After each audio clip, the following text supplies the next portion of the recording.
हमें ज्वाइन किया है बैरिस्टर सलाहुद्दीन साहब ने, सीनियर कानूनदान है। सलाहुद्दीन साहब अस्सलाम वालेकुम। वालेकुम अस्सलाम। आपने फुल कोर्ट रेफरेंस देखा होगा और ज़ाहिरा आपकी भी एक राय उस पर होगी जो हमें मालूम भी है, लेकिन मेरा ज़्यादा कंसर्न ये है कि काजी साहब तो अपना एक अहद गुजार के चले गए और वो यादगार अहद है बहुत हवालों से, हालांकि उसकी उम्र सिर्फ 1 साल और कुछ ही दिन ऊपर थी। लेकिन जो नए चीफ जस्टिस आए हैं ऑनरेबल जस्टिस यहिया अफरीदी साहब, आप क्या समझते हैं उनके लिए ये जो चैलेंज है? आज भी ख़त एक और जस्टिस मंसूर साहब ने लिखा है और उसमें उन्होंने बहुत ही ऐसी ज़ुबान इस्तेमाल की है जो मैंने कभी किसी सुप्रीम कोर्ट के जज के ख़त से या ज़ुबान से नहीं सुनी। तो कैसे देखते हैं आप यही अफरीदी साहब के लिए चैलेंजेस को? देखिए, अव्वल तो ये चीज़ जो जजेस की पिछले 2-3 सालों में जो शुरू हुई है कि जजेस अपनी आपस में जो डिसएग्रीमेंट्स हैं वो पॉइंट्स ऑफ लॉ पे नहीं बल्कि पर्सनल रिमार्क्स, और हमने कोर्ट्स में भी यही देखा है।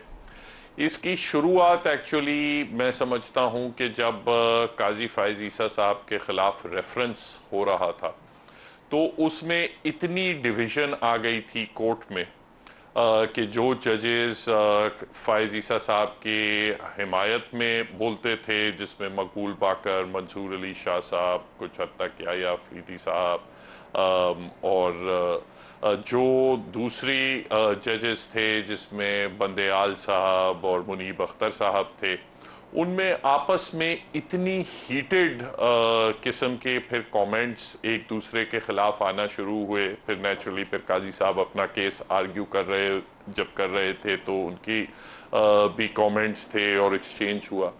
वो जो चीज़ है वो फिर हमने बंदेयाल साहब के पूरे टेन्योर में वो जो टेम्परेचर है वो बढ़ता हुआ देखा। उसमें फिर काजी साहब की अपनी भी खतूत होते थे, फिर उन खतूत पे जवाबी खतूत आते थे।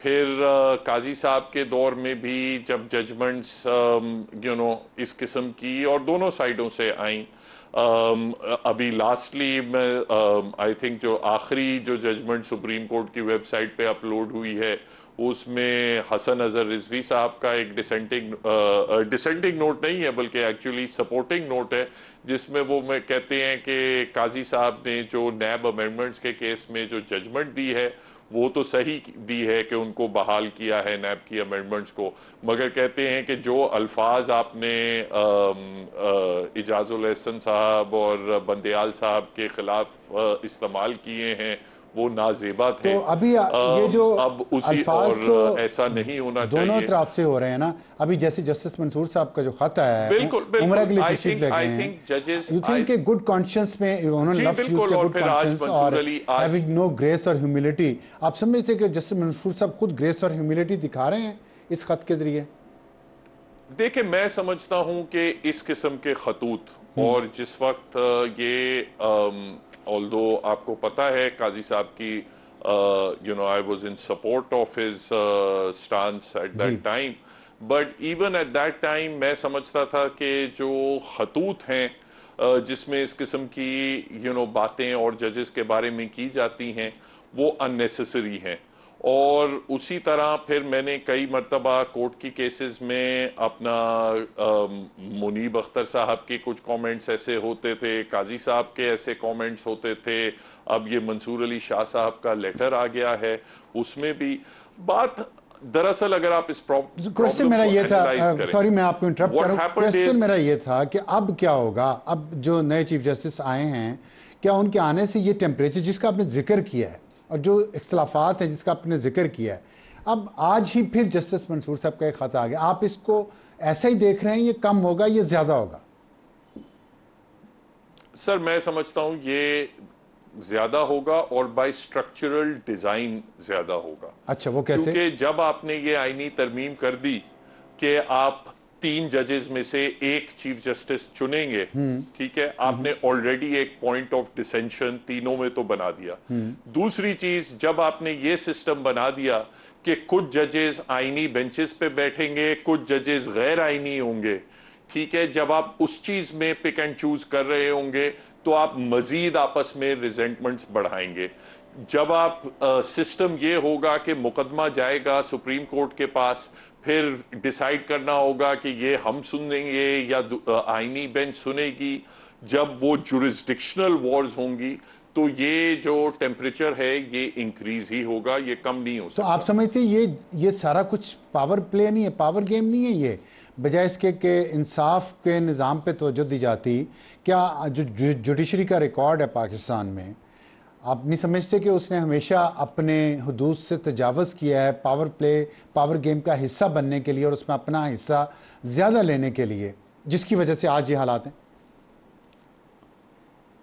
देखिए, जुडिशरी की तरफ से नो डाउट एक्सेसेस हुई हैं, बहुत सी हुई हैं, तो उसका रद्द किसी ना किसी वक्त तो आना था ना। अगर आप देखें, बात ये है कि आप उस प्रॉब्लम को रिजॉल्व कैसे करते हैं। जी। एक आपका मसला ये था कि चीफ जस्टिस जो थे वो अपनी मर्जी के बेंचेस बनाते थे और अपनी मर्जी के फैसले दे देते थे।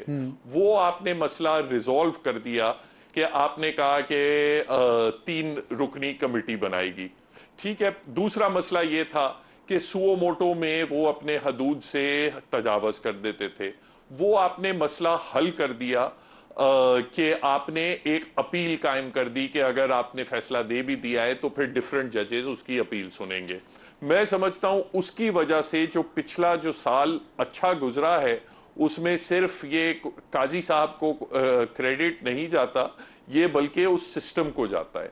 वो सिस्टम अब आपने दोबारा से चेंज करके आपने ये कर दिया है कि सियासतदान जो हैं वो अब ये तकरीरियां भी करेंगे, बेंचेस भी बनाएंगे, तो उससे जो है पॉलिटिकलाइजेशन मजीद बढ़ेगी। ठीक है, मैं आपकी बात से मुत्तफिक हूं, लेकिन क्या पाकिस्तान की अदलिया कोई यूनिक है पूरी दुनिया में?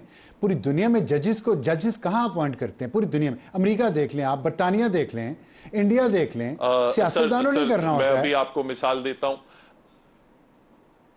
जी, मैं मिसाल देता हूं। इंडिया में जजेस जो हैं वो सुप्रीम कोर्ट की कोलिजियम जो है वो अपॉइंट करती है। इंडिया में कभी formal notification is given by the government, मगर जो नाम जाते हैं वो सीनियर सुप्रीम कोर्ट के जजेस जाते हैं। इंग्लैंड में एक जुडिशियल अपॉइंटमेंट्स कमीशन होती है, उस जुडिशियल अपॉइंटमेंट कमीशन में आधे जो होते हैं वो जजेस बैठते हैं और आधे जो होते हैं वो सिविल सोसाइटी के रिप्रेजेंटेटिव्स बैठते हैं, ना पार्लियामेंटेरियंस होते हैं ना गवर्नमेंट के होते हैं। उनकी जो रिकमेंडेशन है वो फिर गवर्नमेंट को जाती है and government in 99.99% of the cases routinely they pass them.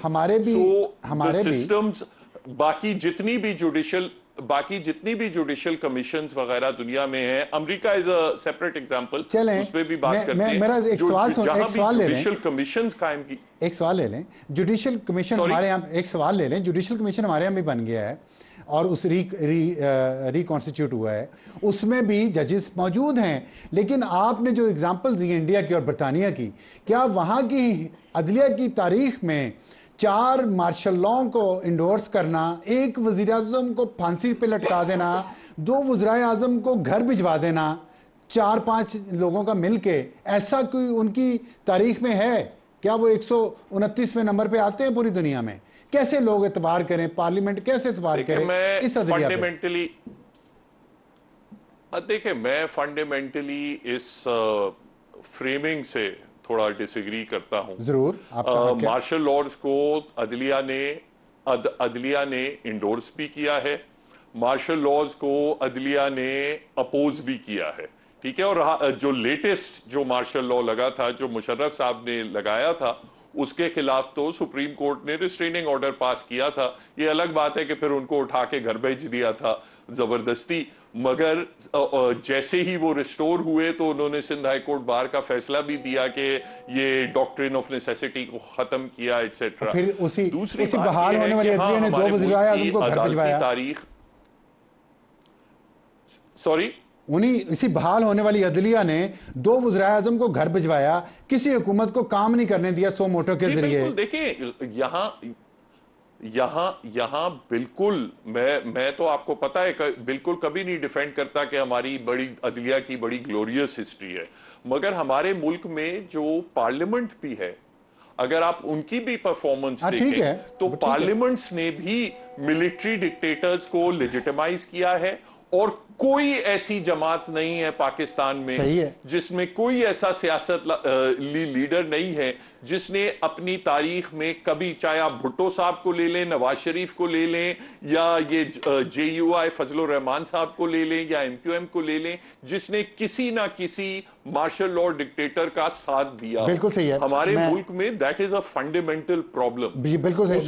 ये अटैक करना कि पार्लियामेंट का रोल ज्यादा खराब रहा है या अदलिया का रोल ज्यादा खराब रहा है, वो मैं समझता हूं डिबेट जो है नॉन प्रोडक्टिव है। इस पे डिबेट हम नहीं करते। कॉज ऑफ द प्रॉब्लम है, उससे तो हम आंखें फेर लेते हैं। हमारा टाइम बिल्कुल ख़त्म हो रहा है, लेकिन आपकी बात सिर्फ मैं इतना इजाफा करूंगा उसमें कि मैं आपकी बात से मुत्तफिक हूँ। ना पार्लियामेंट का रोल आइडियल है, ना अदलिया का आइडियल है, लेकिन आइन ये कहता है कि पार्लियामेंट का काम पार्लियामेंट करेगी, अदलिया का काम अदलिया करेगी। अदलिया जब हुकूमत में काम करना शुरू कर दे, डैम बनाने शुरू कर दे, लोगों के जाके हॉस्पिटल चेक करने शुरू कर दें, तो फिर लोगों को एतराज़ होता है। बहुत शुक्रिया हमसे बात करने का, लेकिन हमारा बुनियादी सवाल वहीं पर रह गया कि चैलेंजेस क्या अदलिया के लिए। यहाँ लेते हैं ब्रेक के बाद वापस आएंगे तो इस पर बात करेंगे। और वक्त हुआ है हमारे एडिटोरियल का, और आज का एडिटोरियल है पार्लियामेंट और अदलिया, ओवर रीच या ओवरसाइट। बहुत बहस चल रही है पाकिस्तान में। जो आइनी तरामीम अभी हाल ही में हुई हैं और पार्लियामेंट ने जितनी तेज़ी से वो तरामीम करने की कोशिश की है, उसमें कुछ सुकम है, कुछ फ्लॉज हैं जो आइनी माहिरीन और कानूनी माहिरीन के मुताबिक ठीक नहीं है। लेकिन जो सबसे इस वक्त बहस और डिबेट जिस बात पे हो रही है ज़्यादा, आपने भी हमारे हॉट इशू के दौरान भी सुना होगा, बैरिस्टर सलाउद्दीन साहब जो फरमा रहे थे कि एक तरफ अदलिया, वकील, जजेस और वो निज़ाम है सारा, और दूसरी तरफ पार्लियामेंट या अवाम है, और खींचातानी ये हो रही है, पार्लियामेंट को अक्यूज़ किया जा रहा है कि पार्लियामेंट ने ओवररीच किया है। अब हमने बात इस बात पे करनी कि पार्लियामेंट की ओवरसाइट है या पार्लियामेंट की ओवररीच है। ओवरसाइट मतलब पार्लियामेंट का कोई इख्तियार होना चाहिए जजिस की अपॉइंटमेंट में और उनकी अकाउंटेबिलिटी पे, या नहीं, या आज़ाद अदलिया को आज़ादी के नाम पे आज़ाद होना चाहिए। और अगर हम देखें तो जो कहा जा रहा है कि आइनी तरमीम अदलिया की आज़ादी पर हमला है, हमारा नहीं ख्याल कि ऐसा है, क्योंकि आज़ाद अदलिया जमहूरियत की मजबूती के लिए तो अहम है, लेकिन जो हमारी आज़ाद अदलिया ने पहले से कमज़ोर जमहूरियत को अपने 100 मोटर्स के ज़रिए वेंटिलेटर पर पहुंचाया है, उसका जवाब कौन देगा? कौन इस बात का जवाब देगा कि तमाम मार्शल लॉ को हमारी अदलिया ने हमेशा इंडोर्स किया? पार्लियामेंट पर भी ये इल्ज़ाम लगता है, लेकिन पार्लियामेंट की अकाउंटेबिलिटी तो होती है ना। वो 5 साल बाद वोट लेने तो जाते हैं, अवाम उनकी अकाउंटेबिलिटी करते हैं, हम खुद तनकीद करते हैं। अदलिया पे तो हम तनकीद भी नहीं कर सकते।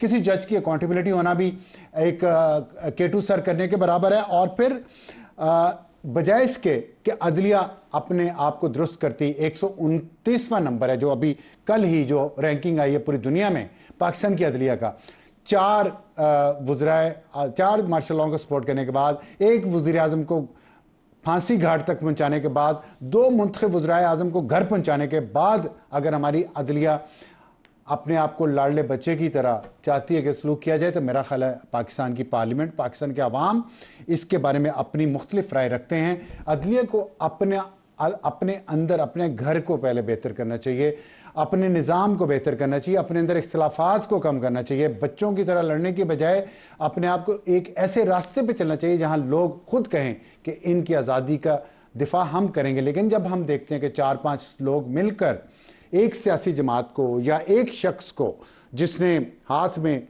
डंडा पकड़ा हो उसको सपोर्ट करते हैं और आवाम की राय को कुचल देते हैं, पार्लियामेंट के इख्तियारात को कुचल देते हैं, एग्जीक्यूटिव के इख्तियारात अपने हाथ में ले लेते हैं, डैम बनाने के लिए फंड के नाम पे पूरी दुनिया के दौरे करते हैं, तो फिर लोगों को एतराज़ होता है। आपने पाकिस्तान स्टील मिल्स की निजीकारी पे सुप्रीम कोर्ट का जो फैसला आया उसके जो नताइज निकले, और फिर रिकोडिक पे जो फैसला आया उसके जो नताइज निकले, वो आपके सामने है। तो देखना यह है कि इस वक्त जो ये पावर गेम चल रही है, जो एक जिसे कहते हैं पावर पाए है, उसमें हिस्सा सब लोग लेने की कोशिश कर रहे हैं, पार्लियामेंट भी, एग्जीक्यूटिव भी और अदलिया भी। तो अदलिया जो है वो पावर गेम में अपने हिस्से से ज़्यादा हिस्से लेने की कोशिश कर रही है। ये वाकई आज़ादी पे हमला है, ये फैसला करना, इस पर सोचना हम सबका फ़र्ज़ है। और ये देखना पड़ेगा कि क्या अदलिया की अकाउंटेबिलिटी नहीं होनी चाहिए, क्या उसकी अपॉइंटमेंट में पार्लियामेंट का कोई इख्तियार नहीं होना चाहिए? अगर आप समझते हैं कि ये दुरुस्त है तो फिर सोचिएगा कि क्या इस पावर गेम में जो इस वक्त इतना शोर और गुल हो रहा है, इसकी वजह इख्तियारात का जाना है, या इसकी वजह यह है कि अपने हाथ से ताकत जा रही है और लेकिन नाम लिया जा रहा है उसूल का, और शोर इसीलिए हिमालय की चोटियों से भी बुलंद है। सोचिएगा। Good night.